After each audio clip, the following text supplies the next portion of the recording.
정부 부동산 대책으로 이제 넘어가 봐도 될 것 같아요. 예. 자, 이거 지금 정부 부동산 대책 관련해서 당정 모두 이건 불합격이야 라고 내린 것 같습니다. 오늘 저 깜짝 놀랐어요. 국토부 차관 알림이 왔는데 오전 10시에 알림이 왔어요. 우리가 기자회견을 해야 되는데 사과를 할 건데 기자님들 모시고 해야 되는데 상황이 여의치가 않으니까 유튜브로 할 거거든. 10시 되면 봐. 그래서 유튜브 링크를 쳐놓고 이렇게 기다렸어요.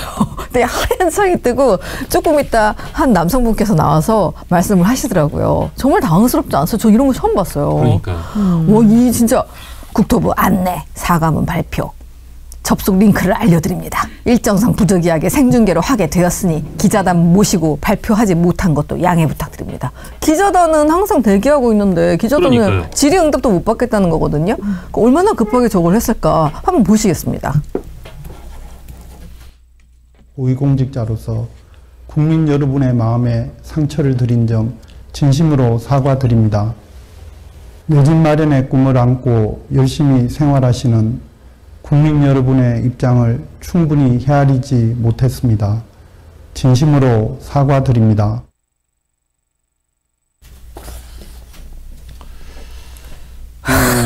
하여튼 저 내용 아마 네. 우리 구독자 시청자 여러분 중에도 저 내용을 아마 보신 분도 네. 계시고 보시면서 이렇게 가슴이 더 답답해오는 고구마를 더 한 3개쯤 드신 것 같은 느낌 받으신 분이 있을 텐데 댓글 반응도 엄청나게 안 좋았죠? 예, 그렇습니다. 누가 그 발언이 문제라고 했어? 너네들은 이미 갭투자로 자산 추적해놓고 일반 사람들은 갭투자는 죄악이니까 하지마 하면서 사람들이 걷어차고 내려놓는 볼에 화가 났는데 뭐 어쩌라는 거야? 그 다음에 누구나 다 이유는 있습니다. 근데 자신들은 왜 예외입니까? 남의 사유재산과 자유의지는 구속하면서요. 뭐 이런 것들이 있고요. 제가 댓글을 쭉 해가지고 인기 순으로 지금 긁어서 여러분들께 말씀을 드리는 겁니다. 발렌시아 천사님께서 말씀하셨습니다. 정말 가지가지로 국민 우롱하는데 도가 텄네. 이렇게 말을 했고요. 입만 열면 거짓말인 일상. 어휴, 니 걸 빼고 이득 취득한 걸 사회에 환원해야지. 너는 했는데 국민 못하게 하는 정책 내지 마라. 이렇게 퉁친다고? 이렇게 퉁친다고? 니네가 좋아하는 탄핵감 아니야? 배우자가 갭투자 했으니까. 그러니까. 그건 제가 할게. 예, 알겠습니다. 제가 읽은 댓글 중에 이게 제일 압권인 것 같았어요. 네. 이게 JSB1740님인데 네. 배우자가 갭투기 했으나 너희들이 그렇게까지 약오를 줄 몰랐다. 앞으로도 집은 안 팔 예정이다. 네. 너희들은 서울 못 들어온다. 네. 이게 딱 요약 정리해 주신 건데 제가 조금만 더 보태서 얘기하면 정말 오늘 그 이성경 차관의 소위 사과는 우리 와이프 한 거예요. 맞아요. 너희들이 그렇게 약오를 줄 몰랐어요. 앞으로도 집은 안 팔아요. 차관에나 계속 할 거예요. 안 물러나요. 그렇죠. 그리고 너희들 서울 아직 못 들어와요. 서울 자 입장 뺀찜하고 왔어요. 끝. 와, 이 정도면 전 이 정도면 제가 월드 클래스 국민 염장러라고 조국 위원장을 이제 제가 그런 말씀을 드렸었는데 그 규정에서 이제는 뭐 조국 비대위원장이 위협을 받고 있다. 또 다른 월드 클래스의 아주 혜성 같은 등장이다. 진짜요? 이성경 차관은 이 정도면 정말 이렇게 짧은 사과 막 이럴 때 이렇게 몇 마디 말로 지금 전 국민이 난리가 났잖아요.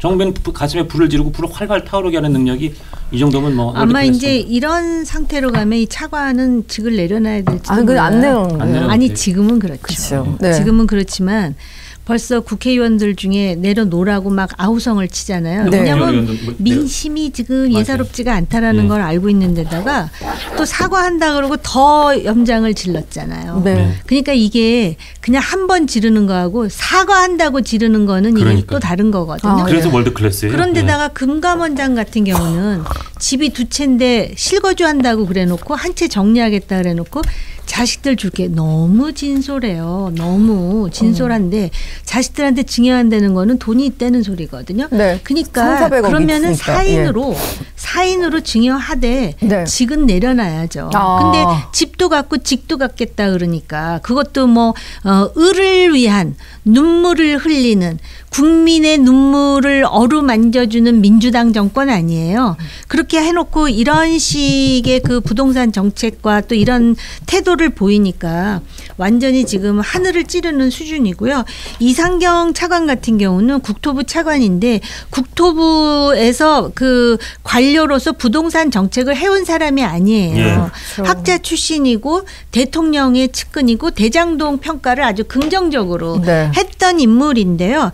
이 사람이 집을 팔고 집을 사는 과정에서 사는 것도 갭 투자를 했지만 파는 거는 또 자기 집을 사는 사람을 갭 투자하게 해갖고 자기 집을 팔고 자기가 거기 세입자로 그렇죠. 들어가 앉아있는 그런 기현상. 요새 그게 또 유행이랍니다. 맞습니다. 그렇습니다. 절세와 절약과 돈을 효율적으로.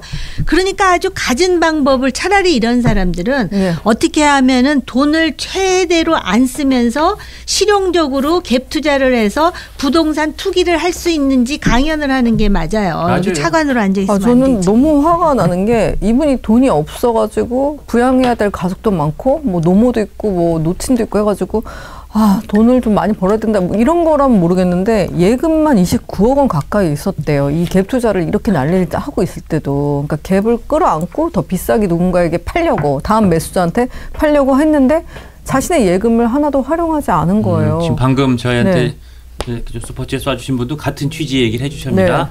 갭 투자는 할 수 있다. 그러네요. 진짜 교수 네. 출신으로 통장에 현금이 28억, 뭐 하여튼 20억대 후반이랍니다. 어떻게 벌 수 있는지도 전 국민에게 좀 알려줘야지. 예. 예. 그래서 오늘 아침에 나왔던 기사가 단독으로 이 사람은 배우자의 사업용 계좌를 포함해서 예금만 29억에 가까이 있었다. 28억 이렇게 예. 말씀을 해주셨는데 이게 나오니까 이제 뭐 더 이상 뭐 말을 할 수가 없죠. 내 집이 못 팔려서 내가 어차피 갭 투자를 하게 된 건데 하면서 막 이상한 꼬이는 해명을 하면서 갭 투자를 하게 된 걸 얘기를 하는데 알고 봤더니 돈도 많아.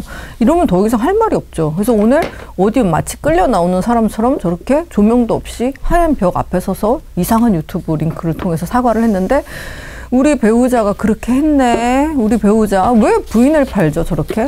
아니 그 돈 가지고 문제가 있으면 부인을 팔아요. 아니 민주당은 자기가 한 건 하나도 없어요. 누굴 팔아야지. 심지어는 그 과방위 상임위원장도 네. 딸 결혼 그 뭐 국회 무슨 사랑책 네, 맞습니다. 다 딸이 한 거 아니에요? 본인이 양자역학 공부하느라고 시간이 없어갖고 딸이 다 알아서 했다라는 식으로. 네. 내가 근데 잘못 들었나? 아니 그렇게 해명한 게 맞는데요. 네. 박정훈 의원이 공개한 자료에 따르면 뭐 아이디가 예약할 때는 딸로는 아이디가 안 불가능합니다. 되지. 딸은 그렇죠. 국회하고 관련이 없는 사람인데. 본인 아이디로 들어가서 그러니까 되니까. 지금 저렇게 사과를 할 때는 아주 산뜻하게 하고 뭘 잘못했는지에 대해서 알고 사과하는 것 같지 않잖아요. 예. 그러다 보니까 더 분통 터지는 거고 그 다른 나라의 경우는 공직을 맡은 사람이 저렇게 사익을 추구해야 될 상황이 온다면 네. 예를 든다면은 뭐 아이를 사립학교에 보내야 되거나 그러잖아요. 예.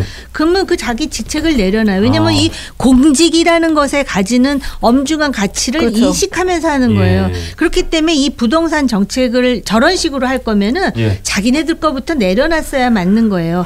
그랬더니 또 뭐라 그러냐면 왜 국민의힘은 더 가지고 있는데 근데 국민의힘이 내놓은 정책이 아니잖아요. 아니잖아요. 정책을 당신들이 내놨으니까 당신들한테 묻는 거지. 당신들이 입밴 하고 딱 막았는데. 제가 물론 나까지는 들어가고 너까지는 입겐 이렇게 되는 거는 그걸 지적하는 그렇죠. 거잖아요. 아까 그 댓글 다시 한번 읽어드릴게요. 네. 자, 오늘 이상경 차관 이 소위 사과문 사과를 보고 배우자가 갭 투자했다. 너희들이 그렇게까지 약오를 줄 몰랐다. 앞으로도 집은 안 팔 예정이다. 차관은 안 그만둘 생각이다. 너희들은 서울 못 들어온다.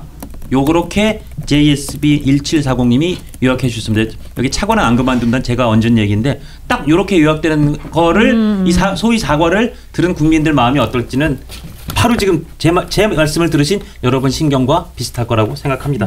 네, 저 김조원 민정수석이요. 강남에 집 2채가 있는데 나 민정수석 안 왔고 강남 집 안 팔게 미안 하면서 떠났거든요. 예전에. 맞아요. 네. 문제일 그게 때. 차라리 솔직하죠. 그렇죠. 네. 그래서 그러니까 집은 못 팔겠으니까 그만둘게. 나 집은 못 팔겠어. 미안해. 난 집이 더 중요해. 그러니까 이 법조인들의 꿈이라는 민정수석 자리까지 갔지만 나 강남 집 못 팔겠는데 미안. 나 그냥 안 팔게. 소쿨 이게 또 집이냐 직이냐 선택을 해야 되는 거죠. 두 채 있어서 알았습니다. 염치가 있는 거지 이거는. 강남 그죠? 집 한 채는 처리할게요. 근데 좀 근데 있다가 아무튼 처리가 사실 우리 애한테 증여하는 거였어요. 이런 것도 국민들 염장 지르는 거죠. 그러니까 그렇게 그 공감 능력이 없는 거예요. 그렇게 하고 모르겠어요. 무슨 공직을 해요. 글쎄 말이에요. 공감 능력이 그리고 너무 없는 것 같아요. 물론 국민의힘도 지금 이제 비판은 야당이 해야 될 일이지만 예. 대안도 제시해야 되는 상황이 왔어요. 예. 근데 대안을 아무리 이렇게 우리가 정말 시민의 한 사람으로서 생각을 해봐도 참 저 신박한 대안이 떠오르진 않아요. 예. 그럼에도 불구하고 이런 규제를 하기 전에 공급 체계에 대해서 좀 치밀한, 그럼요. 9월 달에 굉장히 추상적이잖아요. 어디에 집 짓겠다고. 그러면 지어지는 게 아니라는 걸 아니까 너도 나도 수요가 늘다 보니까 집값이 막 천정부지로 뛰는 거예요. 지금 서울 집값이 뉴욕하고 거의 비슷한 수준이라는 게 이게 말이 돼요? 말이 안 되는 얘기죠. 네. 그리고 이게 오르는 속도가 너무 가팔라요. 네. 맞습니다. 예. 예를 들어서 어떤 정치 관료가 이와 관련해서 강남집 없어서 살 수 있습니다. 제가 있는 매물 지금 당장 공매도로 내놓겠습니다. 라고 말 한마디를 하면 오히려 국민들이 그럴 수 있겠구나 하면서 심리적 안도감을 얻을 수 있을 텐데 어느 분도 절대 놓치지 않을 거예요. 뭐 이런 분위기잖아요. 증여하고. 우리 다 한국인이잖아요. 네. 한국 사람들은요. 감정이 굉장히 중요해요. 예. 심리가 중요하고 네. 가오가 중요한 사람들이야 예. 우리가. 그런데 이 자존심을 긁는다거나 사람으로 하여금 공정에 대해서 정말 불공정한 뭔가를 마치 또 기정사실처럼 받아들이라 그러면 사람이 막 확 솟구치거든요. 조국 사태가 그거잖아요. 네. 그런데 그걸 계속 자극을 하고 있어요. 그런 거 보면은 제가 볼 때 정책 수행 능력도 그렇게 높지 않은 것 같아요. 어떻게 이런 정책을 먼저 하는지. 이 영상이 마음에 드셨다면 압도적인 좋아요와 구독, 알림 설정 부탁드립니다. 뉴스트라 타노스.